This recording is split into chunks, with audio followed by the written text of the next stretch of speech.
Hi everybody, today I'll be talking about the future of Commander Precons in 2026. There are some bad news, a silver lining, and some upgrade ideas for the upcoming Precons in Lorwyn Eclipse and the Teenage Mutant Ninja Turtle set. Without further ado, let's dive in. The bad news for next year's Commander Precons is the price increase. Here are the comparison of Age of Eternity's Precons, which are the World Shaper and Counterintelligence are priced at $45 in MSRP, whereas Lorwyn Eclipse Precons, which are Dance of the Element and Blight Curse, are priced at $50 in MSRP. Thankfully, the Universe Beyond Commander decks are still the same price at $70. There's also a note saying that moving forward for all Magic Multiverse Commander Precons are going to be $50 and the Collector Booster at $27. A $5 increase may not seem like a lot, but to some other international customer, it might be too much to handle. So please be aware of the price increase when you buy these decks. The other bad news is if you compare between two Precons, in this example, I'm using Counterintelligence and Dance of the Element, you might notice there is something missing over here. The Collector Sample Pack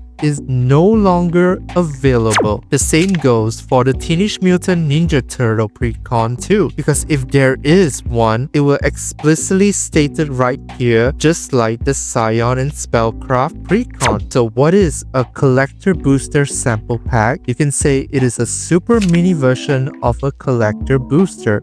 It can only be found in Commander Precon.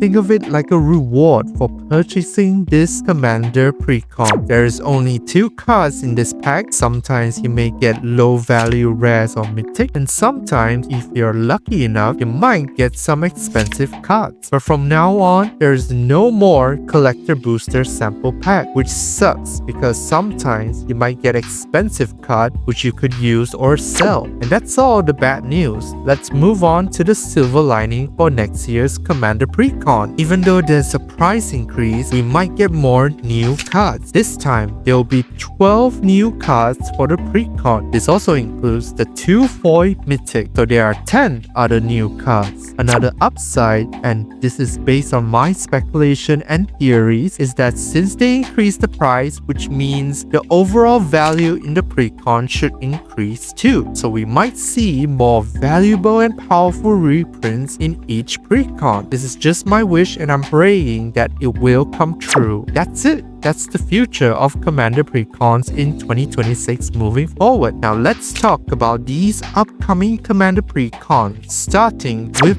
Blight Curse. This Precon shows the dark side of Lorwyn or Shadowmoor, and it is helmed by some rat witch. I don't know the name yet. Anyway, the theme of this Precon is rather interesting. It is play around -1/-1 dream, which makes me to believe it is playing around the -1/-1 counters. If you don't remember, and I don't because I wasn't around during Lorwyn block back in 2008, one of Shadowmoor's mechanic was -1/-1 counters, and I think this Precon plays around that. The color combination for Blight Curse is Jund, black, red, and green, which is the same as World Shaper. This got me thinking Jund and -1/-1 counters. It feels like Hepatra and the Scorpion God are teaming up in the same deck, which is pretty unique. Now that -1/-1 counters are permanent debuff towards creatures, it will lower the power and toughness of the creature, and when its toughness reaches 0, that creature will die. By the way, indestructible creatures will also die when their toughness reaches 0 by this way. Sorry, Everson,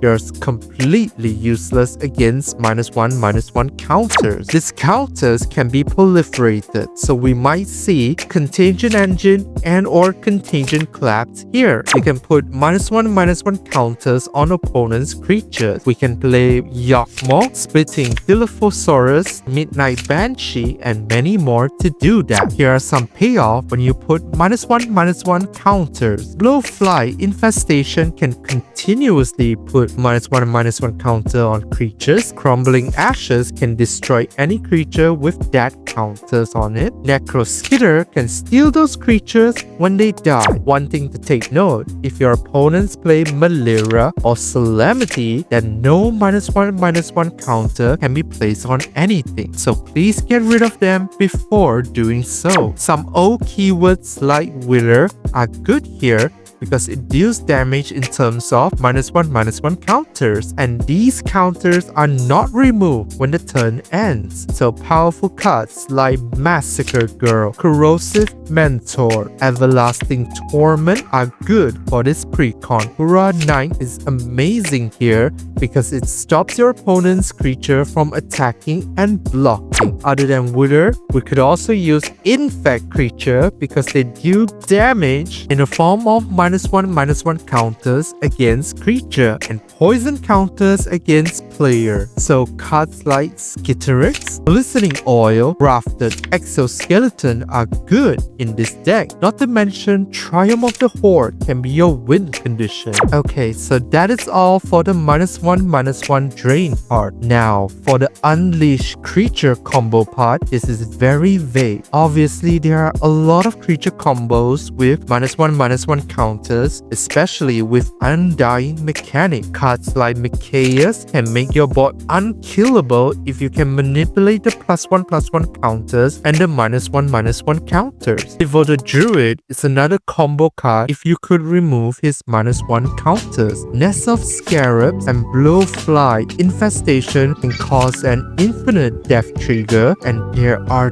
tons of combos. So I'm guessing it will probably have some interaction with +1/+1 counters and -1/-1 counters. The next precon is called Dance of the Elements, and this is much more straightforward. The cover commander is probably a 5-color Ashling. Anyway, one of the theme is to summon huge elementals, which indicates that Ashling might be a Manador commander like Giganta. If not, then she might be a cost reduction commander for elementals. Speaking of elemental, this is obviously an elemental tribal deck, and we have tons of powerful cards to talk about. Do you guys still remember the powerful elemental incarnation from Modern Horizon 2? Solitude, Subtlety, Grief, Fury, and Endurance. We might get to see them in this precon. Just to be clear, I think you only need Solitude, Grief, Fury, and Endurance for this deck, because Subtlety, it's a bit awkward to play as it needs to target a creature or planeswalker spell on the stack. Other than that, we also have Nyx Bloom Ancient, triple our mana, powerful Bloom Burrow elementals like Lumbra, Beza, Rotten Mouth Viper, and Maha to crush your opponent. Some other powerful elemental incarnation like Vigor,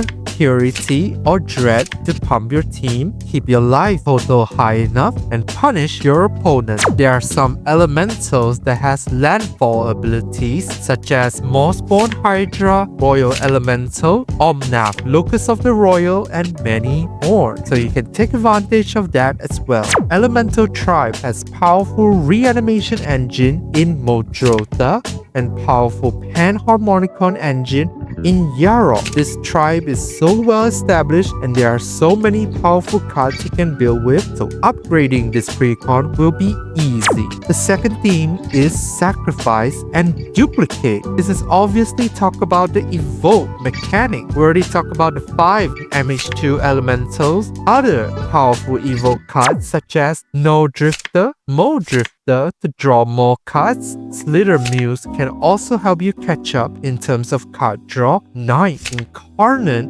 is a bolt wipe. Reveler can reanimate any power 2 or less creature from your graveyard. Shriekmaw can destroy a creature, and many more. The duplicate part is probably copying your creature spells like Reflection of Lydiara, so you can have double enter the battlefield triggers. Lorwyn Eclipse offer 2 powerful precons. Let's hope the price increase justify the value inside.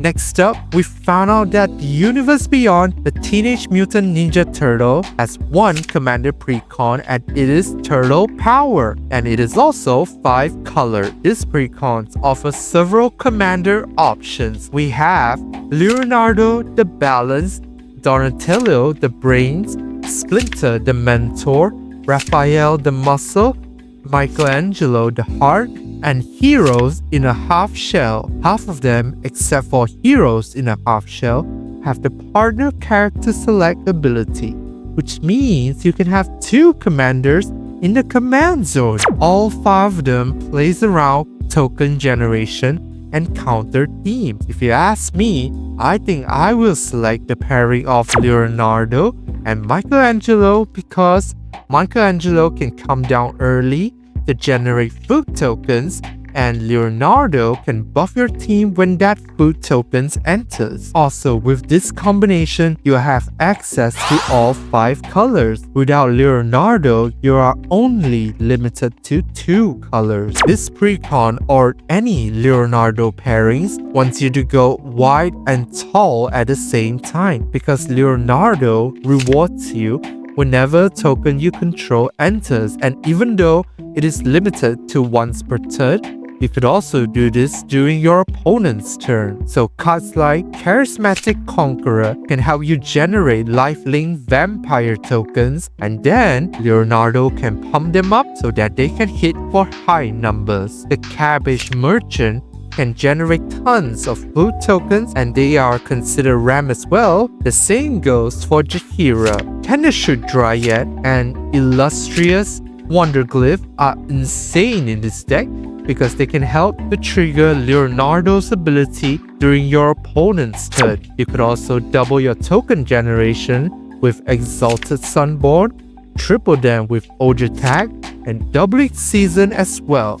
By the way, doubling season is perfect here because it also double your counters as well. We have bodies on the board, we have mana ramp, and now let's talk about card draw in this deck, which are Caretaker's Talent, Idol of Oblivion, Footsil, and others. Because we have 5 colors, we can run Campbell, Profiteering Mare, and Mirkwood Bats to drain the table, or Impact Tremors and War Leader's Call to deal damage. And that is going to be our win condition for this deck. Overall, the Turtle Power precon is insanely cool, and giving token decks a 5-color identity just opened a whole new world of deck building. We also found out that Leonardo can put +1/+1 counter on each creature, which means we need to run some payoff cards that rewards you whenever you put +1/+1 counter on them. Evolution Witness can get back some cards from your graveyard. Generous Hub can pump your team again. Shalai and Halar can deal damage. Lonis can investigate and pump your team. Dust Legion Duelist can draw you more cards. And finally,